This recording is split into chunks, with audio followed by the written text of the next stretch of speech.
आप सभी का फिर से स्वागत है यंग माइंड्स एकेडमी में। आज हम परफेक्ट कंपटीशन पढ़ने वाले हैं एंड सर उसके अंदर एक और टॉपिक है price determination under perfect competition. बहुत इंपॉर्टेंट टॉपिक है बोर्ड के पर्सपेक्टिव से, प्लीज इंपॉर्टेंट लास्ट तक देखना इस पूरे वीडियो को, ठीक है।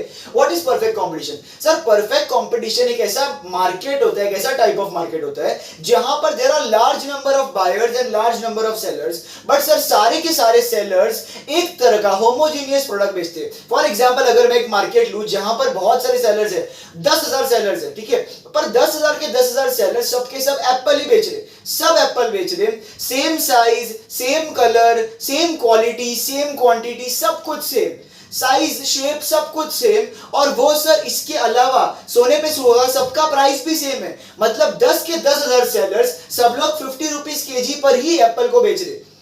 ऐसे मार्केट मतलब जहां पर बहुत सारे सेलर्स होते, सब लोग एक ही कमोडिटी को बेच रहे, वो भी एक ही प्राइस पर, और कमोडिटी के अंदर भी ऐसा नहीं कि किसी का अच्छा कमोडिटी है, किसी का बुरा क्वालिटी का है, नहीं सर सब कुछ सेम है। उस तरह के मार्केट को बोलते हैं परफेक्टली कॉम्पिटिटिव मार्केट, या जिसको हम परफेक्ट कंपटीशन बोलते हैं। सो बट सर आप बताओ क्या ये रियल वर्ल्ड में पॉसिबल है? ऐसा रियल वर्ल्ड में ऐसा पॉसिबल नहीं है। इसके लिए इसको it is an ideal and imaginary, इसको एक इमेजिनरी कॉन्सेप्ट माना जाता है कि भाई शायद ऐसा भी मार्केट हो सकता है। हम लोग इसको सिर्फ स्टडी करते हैं पॉसिबिलिटी के रूप में, असली ऐसा कोई मार्केट होता नहीं है। It is a market in which the number of buyer and seller is very large। मैंने क्या बताया, बहुत सारे बायर्स होते हैं एंड बहुत सारे सेलर्स होते हैं। Next point, all are engage in buying and selling a homogeneous product at same price. But sir सारे के सारे बायर्स और सारे के सारे सेलर्स क्या किस चीज में जुटे हुए? Buying and selling at same homogeneous product at same price, ठीक है। तो ये बेसिकली इसका डेफिनेशन और मीनिंग हो गया। नेक्स्ट सर इसके फीचर्स, इसके फीचर्स के लिए हमने एक शॉर्टकट ट्रिक दी है, दैट इज नंगा पुंगा फ्लैश, नंगा पुंगा फ्लैश, ठीक है। अच्छा सर एन से क्या होता है? एन से आता है नो गवर्नमेंट इंटरवेंशन। सर ये ऐसा मार्केट होता है जहां पर गवर्नमेंट है ना कुछ भी दखल अंदाजी नहीं देती है। क्यों? क्योंकि सर यहां पर जो भी मार्केट, अब गवर्नमेंट दखल अंदाजी कब देगी?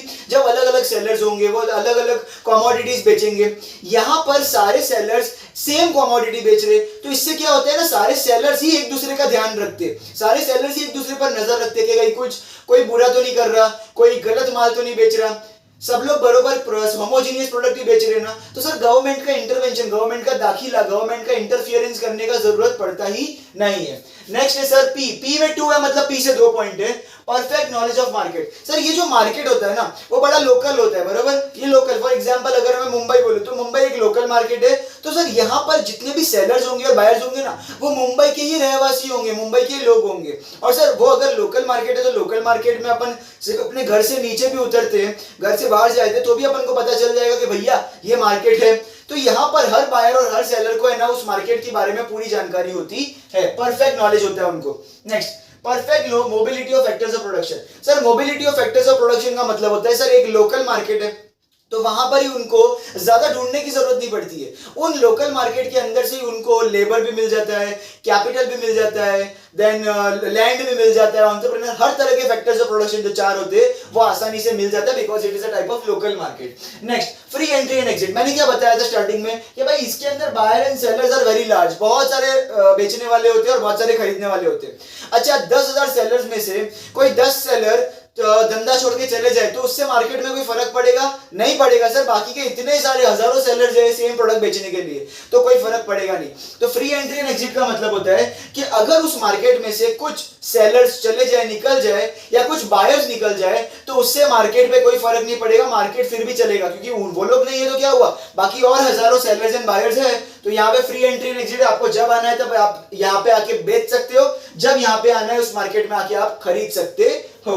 Next, large number of sellers and buyers. इस पॉइंट को तो अपन कब से डिस्कस कर रहे हैं। ये मार्केट ही ऐसा होता है जहां पर आप जितने सेलर्स हो, कोई लिमिट ही नहीं होती, नो लिमिट, ठीक है, जितने सेलर्स को आना है वो आ सकता है, धंधा कर सकता है।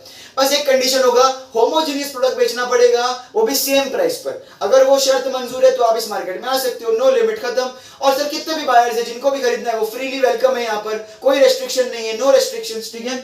Next, absence of transport cost. No मैंने क्या बताया था, देखो ये एक तरह का लोकल मार्केट होता है, बरोबर। लोकल मार्केट में क्या होता है सर, जहां पर प्रोडक्शन हो रहा है वहीं पर वो लोग बेच रहे हैं, ठीक है। फॉर एग्जांपल अगर पीछे वाली गली में मेरा फैक्ट्री है तो आगे वाली गली के अंदर मैंने मार्केट लगा दिया और मेरी दुकान में बेच रहा हूँ, तो इसके लिए मेरे को कोई ट्रांसपोर्ट कॉस्ट पे करना पड़ेगा क्या? ट्रक वाले को इधर से इधर माल लाने के लिए पे करना पड़ेगा? नहीं सर, इतना कम डिस्टेंस है, मैं खुद ही माल लेके आ जाऊंगा इधर बेचने के लिए। तो यहाँ पर ट्रांसपोर्ट कॉस्ट एब्सेंट होता है, ठीक है।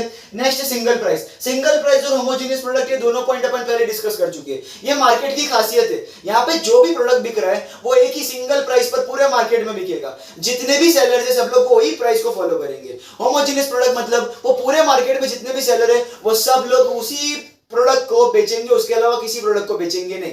नाउ कॉमन सेंस लगाओ सर, ये जो फीचर्स है ये फीचर्स किसी भी मार्केट में रियल वर्ल्ड में पॉसिबल नहीं है। दैट इज व्हाई उसको एक इमेजिनरी कॉन्सेप्ट, एक आइडियल एंड इमेजिनरी कॉन्सेप्ट माना जाता है। इसके अलावा इस जैसा कोई कॉन्सेप्ट है ही नहीं और हो भी सकता नहीं है। अच्छा सर, ऐसे मार्केट के अंदर मैं कब से बोल रहा हूं सर, एक प्राइस पर बिकना चाहिए। बट सर अगर सपोज 10,000 सेलर्स है, जैसे मैंने एग्जांपल दिया था, सब लोग एप्पल बेच रहे, ठीक है।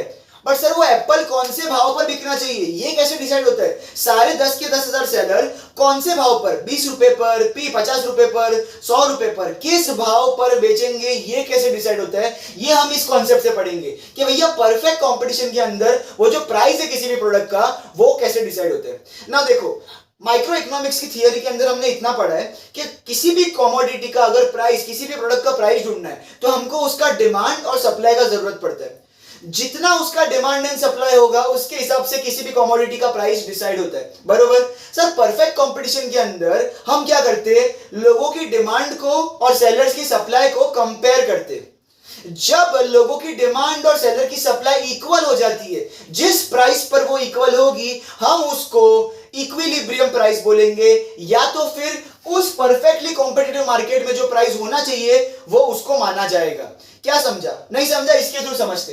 देखो, interaction of demand and supply determine price. हमको इतना मालूम है कि भैया प्राइस कब डिटरमाइन होती है, प्राइस कैसे पता चलती है? डिमांड और सप्लाई के इंटरेक्शन से। जितना ज्यादा डिमांड और सप्लाई भी अगर उतना ज्यादा हुआ तो भाई प्राइस क्या होगा? कम होगा। बट अगर सर डिमांड कम है, सप्लाई ज्यादा है, तो क्या होगा? प्राइस ज्यादा भी हो सकता है, वो लोग ऊपर नीचे कर सकते हैं। Now sir it is known as equilibrium price. ये इक्विलिब्रियम प्राइस क्या होता है वो समझते। अब देखो, अल्फ्रेड मार्शल ने क्या बोला था, इसको है ना डिमांड एंड सप्लाई को अल्फ्रेड मार्शल ने एक एग्जांपल थ्रू के समझाया है। अपनी टेक्स्ट बुक के अंदर देखना, अल्फ्रेड मार्शल ने एक एग्जांपल बताया कि भाई एक कैंची ले लो, सीजर ले लो। अगर आपको किसी कपड़े को काटना है सीजर से, तो क्या आप सीजर का किसी एक ब्लेड से काट सकते हो उसको प्रॉपर तरीके से? नहीं, बहुत मुश्किल होगा। अगर सीजर के दोनों ब्लेड जब तक नहीं होंगे तब तक उस कपड़े को काटने में बहुत दिक्कत होगी। तो एक कपड़े को काटने में आपको सीजर के दोनों ब्लेड्स की जरूरत पड़ती है, मतलब दोनों कैंची का जो दोनों हिस्सा होता है उसकी जरूरत पड़ती है, बरोबर। सिमिलरली सर प्राइस है ना, प्राइस अकेले डिमांड या अकेले सप्लाई से नहीं पता कर सकते अपन। हमको डिमांड एंड सप्लाई वो दो कैंची के ब्लेड्स की तरह होते हैं। जब तक दोनों साथ में नहीं चलेंगे तब तक कपड़ा बरोबर नहीं कटेगा। सर सिमिलरली जब तक डिमांड एंड सप्लाई साथ में नहीं चलेगा तब तक हमारा प्राइस डिटरमाइन नहीं होगा, किसी भी कमोडिटी, किसी भी प्रोडक्ट का, ठीक है। अच्छा सर, यहां पर ये इक्विलिब्रियम प्राइस का मतलब क्या होता है? देखो, परफेक्ट कंपटीशन में जो भी प्राइस हमें डिसाइड करना है उसकी एक कंडीशन होती है।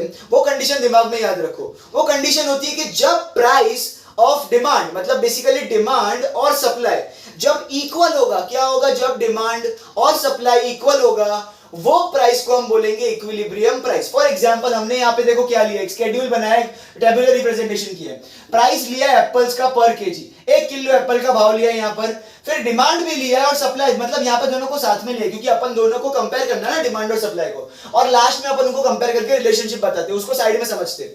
पहले अपन ने क्या लिया कि भाई भाव है ना, पहले दिन पर फर्स्ट डे पर कितना भाव है? 100 रुपया किलो बिक रहा है प्राइस। तो सर उसकी डिमांड है 5,000 किलो, क्यों? क्योंकि 100 रुपया बहुत सस्ता है। तो देखो अपन को इतना मालूम है कि सर प्राइस का और डिमांड का क्या रिलेशन है? जब प्राइस घटती है तो डिमांड बढ़ती है, और सर इसका उल्टा, जब प्राइस बढ़ती है तो डिमांड घटती है, इसको याद रखना।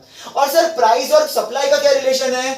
जब प्राइस बढ़ती है तो सप्लाई भी बढ़ती है, जब प्राइस घटती है तो सप्लाई भी घटती है। ये रिलेशन ध्यान में रखना। अब यहां पर देखो प्राइस है ना 100 से 200 से 300 से 400 से 500 पर क्या हो रही है?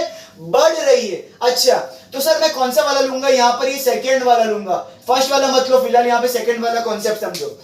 वो दोनों सेम ही होता है, कोई फर्क नहीं पड़ता। देखो यहाँ पर प्राइस बढ़ रही है तो उसके साथ डिमांड क्या होनी चाहिए, घटनी चाहिए। देखो ये डिमांड का कॉलम है, क्या डिमांड घट रही है? हाँ देखो सर, प्राइस जब 100 से 200 पे आया तो डिमांड मेरा 5000 किलो से 4000 किलो पर घट गया। देखो प्राइस बढ़ा तो डिमांड क्या हो गया, घट गया। और सिमिलरली वाइस वर्सा, सर 200 से 300, 300 से 400, 400 से 500 पे आया तो ये 3000 से 4000 पर घटा, 3000 से 2000 पर घटा और 2000 से 1000 पर घटा। तो प्राइस और डिमांड का रिलेशनशिप हो गया। अब हम जाते हैं सर प्राइस और सप्लाई का रिलेशनशिप। नाउ सर प्राइस और सप्लाई का ये रिलेशनशिप होता है। देखो यहां पर प्राइस बढ़ रहा है 100 से 200 पर, तो देखो सप्लाई भी बढ़ रही है 1000 से 2000 किलो पर। ये वाला रिलेशनशिप होगा ना यहाँ पे, पहला वाला, प्राइस बढ़ रहा है तो सप्लाई भी बढ़ रहा है। फिर देखो प्राइस वापस से 200, 300, 400 पर, 500 पर बढ़ रहा है, तो सप्लाई भी मेरा 2000, 3000, 4000, 5000 किलो पर बढ़ रहा है। तो बेसिकली यहाँ पर प्राइस डिमांड और प्राइस सप्लाई का रिलेशनशिप तो अपन का फॉलो हुआ है। अब सर यहाँ पे हो क्या रहा है, देखो यहां पर अगर आप गौर से देखोगे ना, मैंने इसको रेड में हाईलाइट करके लिखा है। अपन को क्या देखना है सर, उस डिमांड को और उस सप्लाई को देखना है जहां पर डिमांड एंड सप्लाई इक्वल होते हैं। यहां पर देखोगे सर तीसरे वाले पे, यहां पर तीसरे वाले में सर डिमांड भी 3000 किलो है और सप्लाई भी 3000 किलो है, बरोबर। सर ये जो डिमांड और सप्लाई यहां पर क्या है, इक्वल है। क्या है, इक्वल।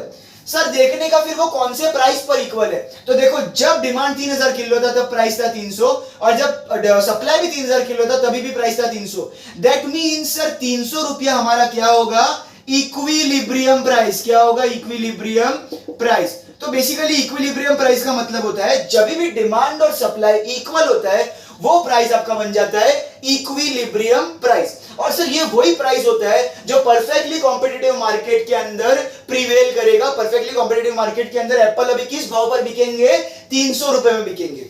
तो आप समझा कि भैया परफेक्टली कॉम्पिटिटिव मार्केट में जो प्राइस पर आपका बिकता है कोई भी प्रोडक्ट, वो कैसे डिसाइड होता है, इस तरह से, जब भी डिमांड एंड सप्लाई इक्वल होते हैं तब। अब देखो इसका रिलेशनशिप कैसे होगा, तो पहले वाले में कंपेयर करो, यहां पर डिमांड 5000 किलो है और सप्लाई 1000 किलो है, तो बेसिकली डिमांड ज्यादा है और सप्लाई कम। तो यहां पर मैंने क्या लिखा है, देखो डीडी मतलब डिमांड एंड एसएस मतलब सप्लाई, तो demand is greater than supply.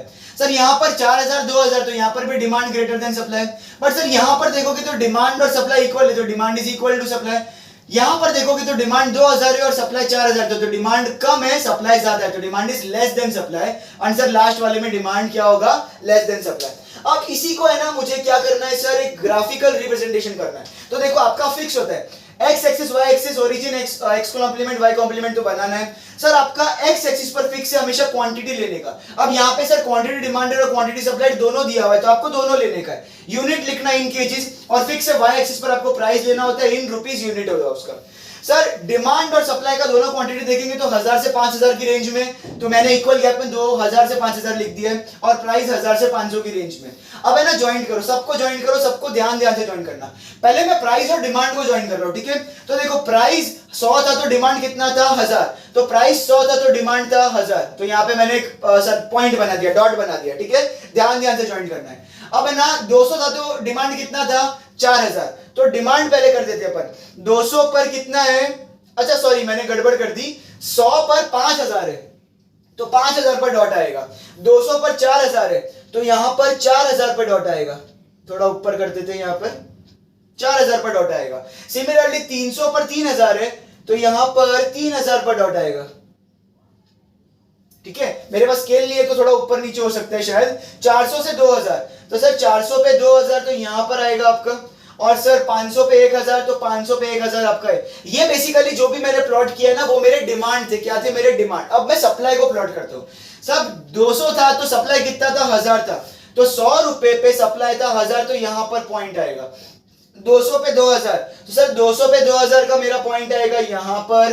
Sir 300 पे 3000, तो सर वो तो यही रहेगा ना, तो बेसिकली इसी पॉइंट पर डबल, वो एक ही बात होगी, बार बार करने की जरूरत नहीं। सर अभी 400 पे 4000, तो 400 पे 4000 मेरा यहां पर आएगा और 500 पे 5000 मेरा यहां पर आएगा। अब मैं सबको ज्वाइन करता हूं, तो देखो ज्वाइन कैसे करोगे आप, पहले डिमांड वाले को करोगे तो डिमांड के सारे पॉइंट्स ये रहे और सप्लाई के सारे पॉइंट्स ये रहे, सारे पॉइंट्स को जोड़ दो, ठीक है। ये मेरा क्या बन गया, एक क्रॉस बनेगा, एक एक्स बनेगा। अब सर ये ऐसा पॉइंट है ना बीच में जहां पर ये दोनों इंटरसेक्ट हो रही है, दोनों लाइन क्या हो रही है, इंटरसेक्ट हो रही है, क्रॉस हो रही है। ये मेरी वो लाइन होगी 300 से और 3000 पे। ये देखो प्राइस 300 है और क्वांटिटी डिमांडेड 3000 है। ये मेरा वो प्राइस होगा जिसको बोलते हैं इक्विलिब्रियम प्राइस। क्या बोलते हैं? इक्विलिब्रियम प्राइस, बरोबर। अच्छा सर यहां पर ऊपर की तरफ क्या हो रहा है? देखो ऊपर की तरफ आप देखोगे ना तो डिमांड ज्यादा है और सप्लाई कम है।